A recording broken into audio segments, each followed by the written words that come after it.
All right, guys, we're men. Most of you are men. Some of you are boys. But when you become a man, you're going to run into a problem, or likely, statistically, you will run into a problem, which is hair loss. And hair loss is not fun for anyone. It's sort of like getting kicked in the balls by a donkey, right? You don't have to experience it to know it's probably not going to be very fun. Well, hair loss is something you can treat, something you can take care of. The sooner you take care of it, the better. And that's where today's video sponsor, Keeps, comes in.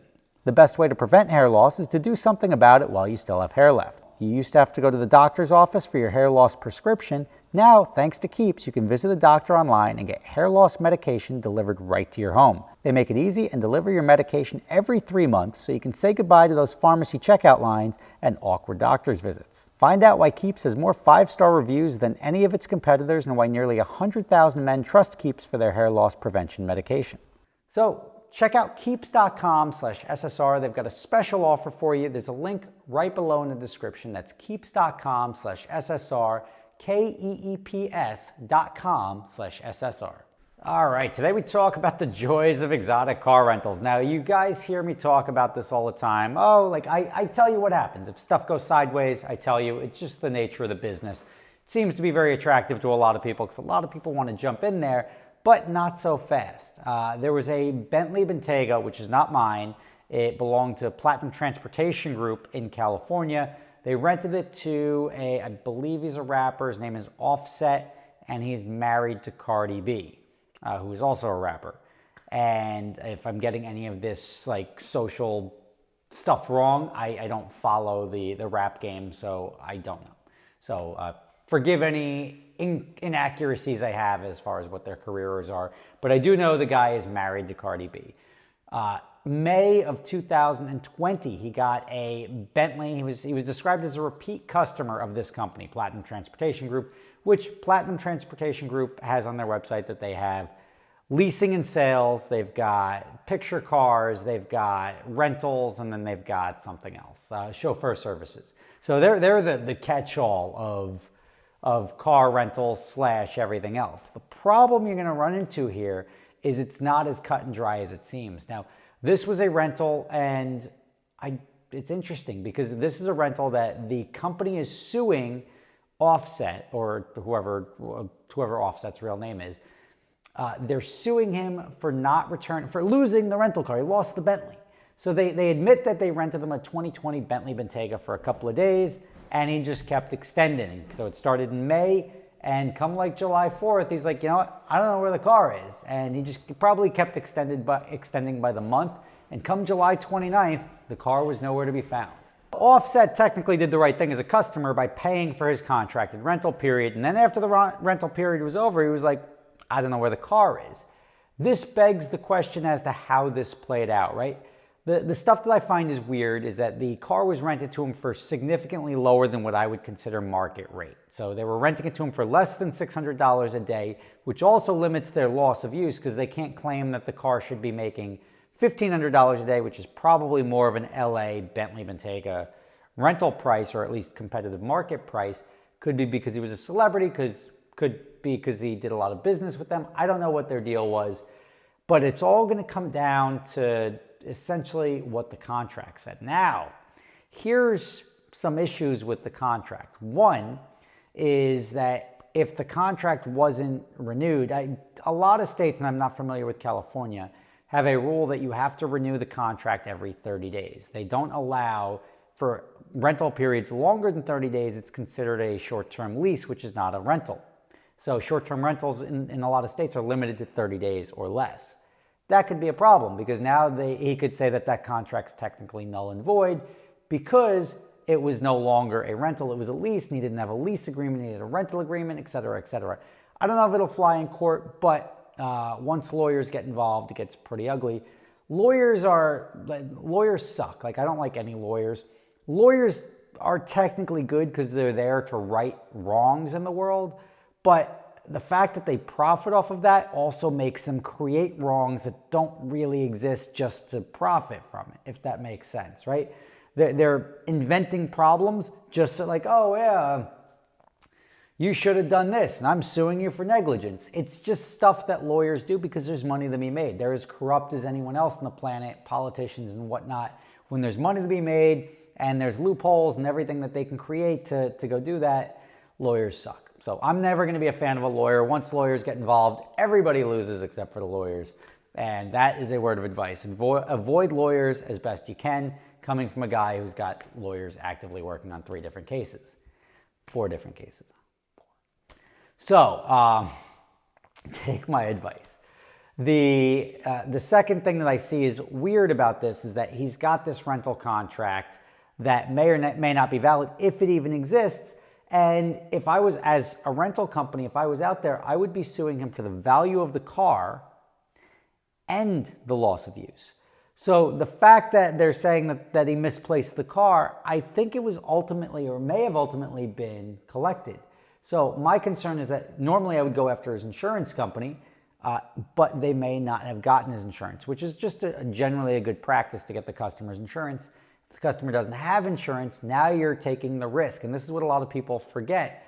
Celebrity or not, if they don't have insurance, you're out, right? Like you're risking the value of that car. Now it's a Bentley Bentayga. It's $175,000, whatever they cost. And they're willing to risk it. Now this guy paid for May, June, and July. So technically probably paid for 3 months at even just say $500 a day is $15,000 a month. He paid $45,000 to use this car, which is a lot on a $150,000 car, $170,000 car. So the rental company is not technically out all of that money, but they are allowed to make money renting the car. They're entitled to get the car back. Now, they should have had a GPS tracker in the car. They should have been able to tell where the car was when the customer said, I lost it. But the fact that the customer lost it, who knows? They either went after the insurance company and got paid on the car, or there's something fishy about the contract. Because if they're just suing for lost revenue, which is what they're asking for, $100,000 in loss of use, and they have to do that based off of the amount of money they charged him per day. So they're saying from July through February, it's $15,000 a month every month for 6 months, over $100,000. The issue that you're going to run into is that if they don't have a rental contract with them or not a valid rental contract, the lawyers may say, like, you just lent the guy the car. He lost it. Make a claim on your insurance. He doesn't know you lost the use. There's no binding contract. And that's where the rental company may be stuck. Now, as I said, they may be able to make a greater argument because he did business with a company that also has a leasing company. He may have claimed it's a short-term lease. It all depends on where the paperwork lines up. The stuff that doesn't make sense is how the car was misplaced. It's like, you don't misplace cars. Like, oh, where is that Bentley? Where did I leave that thing? I know you've been paying for it, so clearly you should have an idea of where it is. It's all very, very suspect. Is that a good way of putting it? I want to say it's sketchy, but everything about this is pretty sketchy. They leave out the details. The car may have been recovered. It may have turned up. They may have been paid by the insurance company on the car. Now they're just going after loss of use because it took a while to get paid. I don't know, but it's strange. So here's how you avoid this situation. As a rental company, because a lot of people for some reason want to start rental companies, and I'm giving advice on how to do it and protect yourself in situations like this.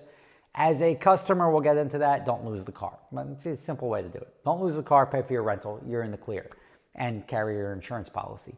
As a rental company, you want to make sure that you're aware of your state and local laws. If your laws say that you can't have a rental contract over 30 days, you have to create a new rental contract every 30 days and have them execute that. You can't do that after the car is missing.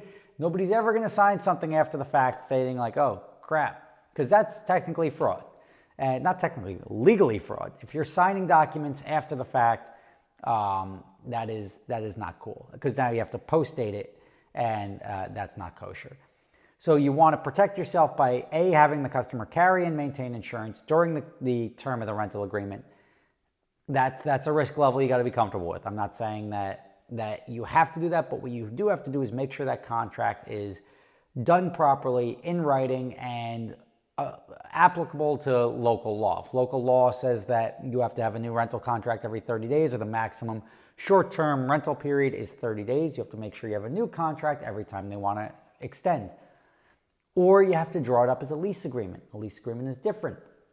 So if you draw it up as a lease agreement and your insurance, or if you're worried about the insurance, allows you to lease cars short term, you can also do that. But you want to make sure you're covered. 2, you want to make sure you have a tracker in the car. So you want them to have insurance, you want a valid contract, and you want to have a tracker in the car. So if the car does go missing, you can find it. Even like nowadays, I'm surprised Bentley can't just be like Bentley support, like the SOS buttons that are in the cars. I'm assuming if BMW can track the cars, so can Bentley. This could all be a weird, just like PR play, just to bully a celebrity into paying them money. I don't know. It's very strange that they're not mentioning if the car was ever recovered. These like TMZ articles and everything are very, very vague. They just care about the headlines to get people to click and clickbait. TMZ is professional clickbait. But they just want you to look and say like, hey, guess what? This is wacky. And the story is much less sexy if the guy who forgot where he put the car turned up, it was in one of my houses, or my buddy had it and he brought it back a week later. That's very different. So, but the fact that they're suing for over $150,000 or over $100,000 in loss of use would lead me to believe that they were without their vehicle even to this day, and they didn't have a contract in place, so now they're just suing for lost revenue instead of the car because they can't legally sue for the car. I don't know. It's all really weird. Or they may be asking for something, saying like the retail rate on that car is $2,000 a day. We were without that car for 50 days. We want $100,000. When if they only charge the guy $500 a day, there's no way they'll be able to collect on loss of use. The loss of use times 50 days would be $25,000. Again, once the lawyers get involved, it's a hot soup sandwich. What is a hot soup sandwich? Take a sandwich, pour hot soup on it. It's a hot mess. You don't want to be involved in anything like that. So just be aware, it happens to all companies. And it just generally you can avoid these situations. I've had renters do stuff. We try to avoid the problems. They always come up just because it's the nature of the business, but it doesn't just happen to me, it happens to other people. That's how you can protect yourself. If you're thinking about starting a rental company or looking to avoid situations like this and lessen your risk, that's how you do it. I hope this situation gets resolved. If it does get resolved, I'll do a little update. Hopefully it's very brief and doesn't get very messy, but if it does, I'll bring it to you. Rob Ferretti, thank you for watching. See you tomorrow.